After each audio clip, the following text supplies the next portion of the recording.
was there when I needed someone who wasn't getting over you.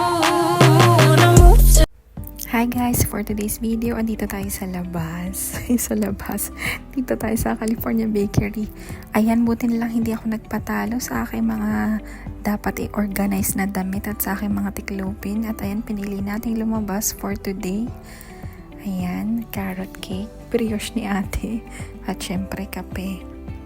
Hapon na ito, pero ayan, brioche pa din ang gusto ni ate. At ayan ang ating bebe. Oh, nagpakit pa nga siya. At dito meron silang ino-offer na free face painting para sa mga bata. At ayan, ang napili ni Ate Claire ay Ghost. Ayaw pa niya nung una, pero ayun, buti pumayag naman. Sabi ko, wala ka naman nating costume, kaya yan na lang. Pinabili siya pumpkin or ghost, at yan ang napili niya, Ghost. At pagpasok nga namin sa mall, eto, open na pala tong store na to. Para siyang Disney store. Hindi ko lang napansin kung anong pangalan nito. Pero ayan, si Mickey. Parang lahat ng ino-offer nila dito ay mga Disney stuff. So, siguro nga Disney store ito. At ayan, Lego. Ang galing no, 'di ba? 25 kilos daw yan nakalagay doon. At ito, naglakad-lakad pa kami at nakita namin to. Free activities for kids. Ayan, meron siya ng paper bag na pumpkin. Tapos pinapili siya ng mascara. Ang pinili niya ay witch. At ayan, like naman niya yung mag-color-color.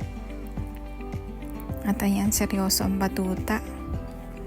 At yun nga palang headband na suot niya. Yun yung nabili namin dun sa Disney store. Akala ko nakatipid kami sa costume, hindi pala.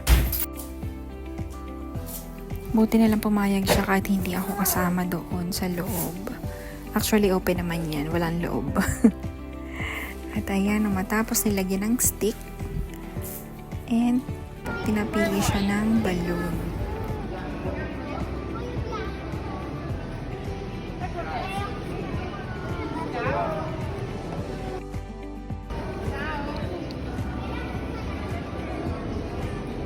Grazie.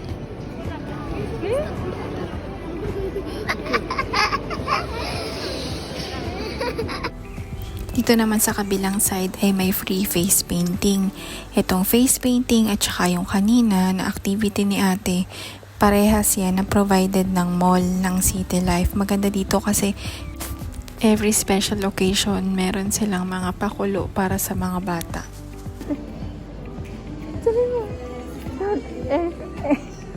Scusa, ayun. Grazie. Ate, taas eh. Grazie mille. Ayan nga at enjoy na enjoy ang aming ate. First time namin to maka-attend ng ganitong trick or treat. Kaya pinabayaan na lang namin siya. Dun sa activity niyang nauna, doon meron binigay na list ng mga participating stores na magpa-participate sa trick or treat. So, ayan, hinayaan namin siya kahit hindi naman talaga niya kinakain yung candies. Hindi rin kasi siya nasanay kumain ng candies. Mas prefer niya ang chocolates. Para na rin lang sa experience. Hindi na lang namin tinapos lahat ng stores. At ito naman sa taas sa food court nila. Ayan ang kanilang design. Lagi din silang may mga ganito. Kahit walang special event, lagi meron silang mga something for pictorial.